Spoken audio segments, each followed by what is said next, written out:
अस्सलामुअलैकुम दोस्तों और साथियों, उम्मीद है आप लोग खैरियत से होंगे। ये वीडियो है ख़ास तौर पे उन लोगों के लिए जो यंग लोग होते हैं, जो ये बॉडी बिल्डिंग करते हैं और फिर ये स्टीरॉयड इस्तेमाल करते हैं अपने जिस्म को मजबूत बनाने के लिए। और इसी तरह ये वीडियो है उन लोगों के लिए जो अपने किसी भी मेडिकल की वजह से, जैसे जोड़ों का दर्द होता है जिसको हम रूमेटॉइड आर्थराइटिस कहते हैं, या एसएलई का प्रॉब्लम होता है यंग खवातीन में, तो उनको डॉक्टर्स जो हैं लंबे अरसे के लिए स्टीरॉयड के ऊपर डालते हैं। तो ये वीडियो है उन लोगों के लिए। और वैसे भी दोस्तों, आप लोगों को पता है कि जब भी स्टीरॉयड की बात आती है तो सब लोग एक दफ़ा घबरा जाते हैं। तो ज़हन में सवाल पैदा होता है कि आखिर क्या वजह है कि स्टीरॉयड के अंदर क्या एक ऐसी चीज़ होती है कि लोगों में घबराहट शुरू हो जाती है कि कहीं उनको स्टीरॉयड तो नहीं दिए जा रहे। जो बॉडी बिल्डिंग करते हैं वो एनाबॉलिक स्टीरॉयड लेते हैं और बाकी लोगों को जो है मुख्तलिफ स्टीरॉयड की दूसरी किस्में दी जाती हैं। दोस्तों, स्टीरॉयड एक ऐसी दवाई है कि इसको हम कहते हैं ये फैट सालुबल है, क्योंकि हमारे जो सेल्स की मेम्ब्रेन्स होती हैं वो फैट्स से बनी होती हैं। तो इसके अंदर ये सलाहियत होती है कि ये हमारे सेल के अंदर दाखिल हो जाता है स्टीरॉयड, और उसके बाद वहाँ पर इसके रिसेप्टर होते हैं, यानी हमारे सेल का जो साइटोप्लाज्म है वो रिसेप्टर इसको अपने साथ अटैच करके वो ले जाते हैं न्यूक्लियस के अंदर, जहाँ पे हमारा जेनेटिक मटेरियल है, डीएनए। तो ये रिसेप्टर और ये जो स्टीरॉयड है जब न्यूक्लियस के साथ अटैच होता है तो ये न्यूक्लियस, जो कि असल ख़जाना है हमारे जिस्म के अंदर, जो हमारी मुख्तलिफ प्रोटीन्स बनाता है, जिसके अंदर पूरी सारा जेनेटिक इन्फॉर्मेशन है, तो उसमें उसको इस्तेमाल करते हुए फिर ये आरएनए बनाता है, मैसेंजर आरएनए बनाता है स्टीरॉयड, और वहाँ से फिर प्रोटीन बनाता है। यही वजह है कि जो एनाबॉलिक स्टीरॉयड्स लेते हैं जो बॉडी बिल्डर्स, तो उनके आप देखेंगे कि उनके मसल्स बड़े बड़े हो जाते हैं, क्योंकि उनके जो डीएनए में से ये जो स्टीरॉयड्स हैं ये उनको मजबूर करवा के मजीद प्रोटीन बनवाते हैं, और ये जो पट्टे होते हैं, ये जो मसल्स होते हैं, ये प्रोटीन ही होते हैं। तो जब कोई बहुत ज़्यादा अरसे तक स्टीरॉयड को इस्तेमाल करता रहता है तो उसमें कुछ ऐसी अलामात आती हैं जिसका मैं फिर तशख़ीस भी बताता हूँ कि कैसे करते हैं, कि जिनकी वजह से जो पूरी सूरत हाल हमारे जिस्म में पैदा होती है उसको हम कहते हैं कुशिंग सिंड्रोम। तो दोस्तों, ये जो कुशिंग सिंड्रोम है ये उस बीमारी का नाम है जो वजह बनती है इन स्टीरॉयड के मुसलसल इस्तेमाल से, और भी इसकी वजूहात हैं, लेकिन मेरा जो मौजू है ये दो कैटेगरीज पे है। अब ये जो कुशिंग सिंड्रोम है इसको हम चेक कैसे, फर्ज करते हैं कि किसी में कुछ अलामात आती हैं। वो अलामात क्या होंगी कि किसी का जिस्म फूलना शुरू हो जाता है, उसका जो मुंह है वो बड़ा हो जाता है, उसको हम कहते हैं मून फेस, यानी चांद की तरह का, और जो उसकी कमर का ऊपर का हिस्सा है वो भी बड़ा हो जाता है, उसको हम कहते हैं बफलो हम्प। जैसे जो भैंस होती है उसका जो जिस्म का पीछे का ऊपर वाला जो हिस्सा है वो बाहर की तरफ निकला होता है, तो इसको हम कहते हैं बफलो हम्प। इसके अलावा जो वो इंसान है जिसने स्टीरॉयड लिए हों तो उसका जो जिल्द होती है वो बिल्कुल थिन हो जाती है, वो पतली हो जाती है, उसके जिस्म पे निशान बनना शुरू हो जाते हैं जिसको हम स्ट्राया कहते हैं, यानी जर्द किस्म की लाइनें बनना शुरू हो जाएंगी, मोटापा आना शुरू हो जाएगा, पेट बढ़ जाएगा, जिस्म पे फुलाहट आ जाएगी, और हड्डियां बड़ी कमज़ोर हो जाती हैं, ऑस्टियोपोरोसिस हो जाता है, और अगर ख़वातीन हो तो उनमें एमेनोरिया के माहवारी बहुत डिस्टर्ब हो जाती है,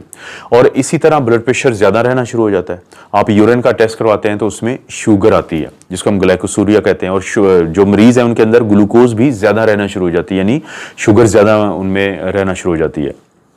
और इसके अलावा भी और बहुत सारी चीजें हैं कि जैसे इन मरीजों को कैटरेक्ट यानी सफेद मोतिया जो है वो ज्यादा बनता है, पेट के अल्सर ज्यादा बनते हैं, इनके जो जिस्म के ऊपर अल्सर है, यानी जिस्म के ऊपर जो स्किन के जो जख्म होते हैं वो फिर जल्दी ठीक नहीं होते, क्योंकि इनके अंदर बार बार इन्फेक्शंस भी होती हैं, इम्यूनोसप्रेशन होती है, यानी इनका मुदाफ़ती निज़ाम कमज़ोर हो जाता है, और इनके अंदर फिर इन्फेक्शंस बार बार आती हैं। तो ये जो मुख्तलिफ किस्म की आप देखते हैं यानी अलामात इन लोगों में कि जिस्म के ऊपर बालों का भी ज़्यादा हो जाना, तो इनकी वजह से हमें शक पड़ता है। हम फिर डिटेल में पूछते हैं कि आप कोई ऐसी दवाई तो नहीं खाते रहे कि जिसके अंदर स्टीरॉयड था। तो जब ये पता चल जाए कि ये अलामात और ये शक पड़ रहा है कि इसको ये मसला हो सकता है जिसको मैंने कुशिंग सिंड्रोम कहा है, कि हमारे जिस्म में जब स्टीरॉयड, जिसको हम कार्टिसोल कहते हैं, वो बढ़ जाए बहुत ज़्यादा, उसके नतीजे में ये अलामात आती हैं। और दोस्तों, नॉर्मली जो कार्टिसोल है वो हमारे गुर्दों के ऊपर दो ग्लैंड्स होते हैं, गिल्टी होती हैं, जिसको हम कहते हैं एड्रीनल ग्लैंड्स, तो वहाँ से पैदा होती है हमारे जिस्म की जरूरत के लिए। लेकिन ये जो हम बात कर रहे हैं जिन दो कैटेगरीज की, ये वो सूरत हाल है जिसमें किसी ने बहुत ज्यादा लिया स्टीरॉयड और उसकी वजह से अलामात आई। तो अब जब हमें शक पड़ जाए तो फिर हम क्या टेस्ट करवाते हैं? हम करवाते हैं हमारे पास दो टेस्ट होते हैं कि हम 24 घंटे का यूरिन का सैंपल लेके उसके अंदर एक कॉर्टिसोल का लेवल चेक करवाते हैं, जिसको हम कहते हैं 24 आवर यूरिनरी फ्री कॉर्टिसोल। तो अगर वो बढ़ा हुआ आता है तो फिर हमें होता है कि ये हो सकता है कि ये कुशिंग सिंड्रोम ही हो। फिर दूसरा हम ये करते हैं कि जिसमें अलामात थी, जिसमें हमें शक था, उसकी हिस्ट्री ने भी हमें बताया था, तो हम रात को, जो डॉक्टर्स होते हैं ज़ाहिर है ये वो करेंगे कि 1 मिलीग्राम का डेक्सामेथासोन जो है, डेक्सामेथासोन भी एक स्टीरॉयड है, उसकी टीका लगाएंगे रात को मरीज को, और सुबह फिर उसका कॉर्टिसोल चेक करेंगे। अगर तो वो कॉर्टिसोल दब जाता है, जिसको हम सप्रेशन कहते हैं, तो ये नॉर्मल चीज़ है। लेकिन अगर नहीं दबता तो फिर हमें होता है कि इसको हो सकता है कि ये जो अलामात आ रही हैं ये कुशिंग सिंड्रोम ही हो। क्योंकि जैसे मैंने आपको बताया कि इसकी और भी वजूहात हैं, लेकिन यहाँ पे हम सिर्फ बात करेंगे इन दो वजूहात की। क्योंकि अगर हमें हिस्ट्री से पता चल जाता है कि ये मर्द या औरत ये स्टीरॉयड ले लेता रहा है, तो अभी मैं अपनी बात को उस तरफ नहीं लेके जाता कि हमारे जिस्म में कहाँ कहाँ पे वो गिल्टियाँ बनती हैं कि जिसकी वजह से भी कॉर्टिसोल बढ़ता है। वो एक अलग टॉपिक है जिस पे किसी और दिन मैं बात करूंगा। तो जब हमें पता चल गया कि इस शख्स में ये जो प्रॉब्लम है, ये जो अलामात आ रही हैं, ये स्टीरॉयड के इस्तेमाल की वजह से है, तो क्या हम उसको ये कहेंगे कि आप छोड़ दें स्टीरॉयड बिल्कुल अचानक ही? ऐसे हरगिज़ नहीं हम कहेंगे, बल्कि हम ग्रेजुअली, हम आहिस्ता आहिस्ता उनको कहेंगे कि आप जो हैं इन स्टीरॉयड का इस्तेमाल कम करते जाएं। जाहिर है कि ये डॉक्टर्स का काम है, और ये जो मैं आपको इन्फॉर्मेशन दे रहा हूँ ये बेसिक इन्फॉर्मेशन है। इसका मकसद हरगिज़ ये नहीं है कि आप इन अलामात की रोशनी में खुद को इलाज करें, बल्कि आपके पास ये नॉलेज हो कि जब डॉक्टर आपको कोई चीज़ बताते हैं तो आपको ऑलरेडी पता हो कि आपको इस चैनल पे कुछ गाइड किया गया है, जो कि बुनियादी मकसद है मेरे 2 चैनल्स का। तो वरना डॉक्टर्स के पॉइंट ऑफ व्यू से मेरा एक और इंग्लिश चैनल है, जो कि आप लोगों के लिए ज़ाहिर है मैं नहीं कहता, क्योंकि वो टेक्निकल चीज़ें होती हैं। तो जब ये पता चल गया कि आपकी ये अलामात जो हैं वो स्टीरॉयड के इस्तेमाल की वजह से है, तो डॉक्टर आपको गाइड करेगा कि आप में आहिस्ता आहिस्ता जो स्टीरॉयड का इस्तेमाल है उसको कम किया जाएगा, और फिर हो सकता है कि स्टीरॉयड के इस्तेमाल को बंद कर दिया जाए फिर। और या ये भी हो सकता है कि कहीं आपको क्योंकि जब आप बाहर से स्टीरॉयड लेते हैं, जब आपने बाहर से लिया स्टीरॉयड, तो आपका जो एड्रिनल ग्लैंड है, जो गुर्दों के ऊपर मौजूद था, जो स्टीरॉयड नॉर्मली बनाता है, तो उसके अंदर ये सलाहियत इंतहाई कम हो जाती है कि वो स्टीरॉयड को बनाए। तो ये भी हो सकता है कि कल जब अचानक छोड़ा जाए स्टीरॉयड का इस्तेमाल, तो आपके जिस्म को चलाने के लिए जो कॉर्टिसोल इंतहाई ज़रूरी था, जो नॉर्मली एड्रिनल ग्लैंड्स पैदा कर रहे थे, वो भी क्योंकि अभी बंद कर चुके होते हैं, क्योंकि आप बाहर से ले रहे होते हैं, तो अगर आप अचानक छोड़ देंगे तो आपके जिस्म का जो निज़ाम है वो काफ़ी ज़्यादा डिस्टर्ब हो जाएगा। इसलिए डॉक्टर क्या करते हैं कि वो पहले आपके इन स्टीरॉयड की डोज को कम करते जाते हैं, और कुछ ही अरसे बाद फिर आहिस्ता आहिस्ता इसकी डोज को रोकते हैं, जब उनको होता है कि आपके जिस्म का अपना जो कॉर्टिसोल लेवल है वो वापस आ रहा है। क्योंकि बहुत सारे वो लोग जिनको दमा का मसला हो, और वो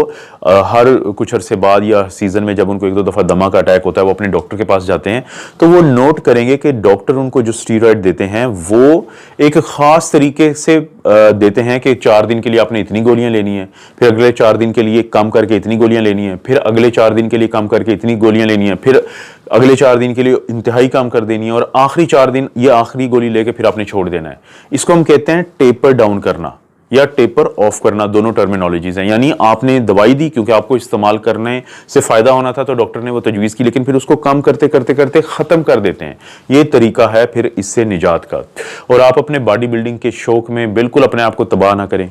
आप नेचुरल खुराक खाएं। आप जो भी प्रोटीन का सोर्स होता है, चाहे वो कीमा है, चाहे वो गोश्त है, चाहे वो अंडे की यानी सफ़ेदी होती है, ये लें। आप बाकी फल खाएं, सब्जियां खाएं, लेकिन आप ये जो एनाबॉलिक स्टीरॉयड्स हैं इनकी तरफ मत जाएं। स्टीरॉयड इंसान के जिस्म के लिए बहुत ज़रूरी हैं, लेकिन उतने ही जितने हमें अंदर रखे गए हैं। अगर हम बाहर से लेंगे, अगर आप मर्द हैं तो आपके अंदर वो तमाम चीज़ें पैदा होंगी जो ख़वातीन में होती हैं, और आपका अपना सिस्टम मर्दानगी का बहुत कमज़ोर हो जाएगा। और अगर आप खातून हैं तो आपके अंदर वो चीज़ें आ जाएंगी जो मर्दों में होती हैं, तो आपके लिए बहैसियत खातून के आपका सिस्टम बहुत ज़्यादा कमज़ोर पड़ जाएगा। आपने इन दोनों चीज़ों से बचना है, चाहे आप मर्द हैं चाहे औरत हैं, ये आपके लिए ज़रूरी है। अगर आपको ये वीडियो अच्छी लगती है तो इसको लाइक करें। अगर आप समझते हैं किसी और को फ़ायदा होगा तो इसको शेयर कर दें, और अगर अभी तक चैनल को सब्सक्राइब नहीं किया तो इसको सब्सक्राइब ज़रूर कर लें। और आप अपना और अपनी फैमिली का ख्याल रखें। अल्लाह ताला आपको और आपकी फैमिली को हर किस्म की बुराई, बीमारी और आजमाइश से महफूज रखे।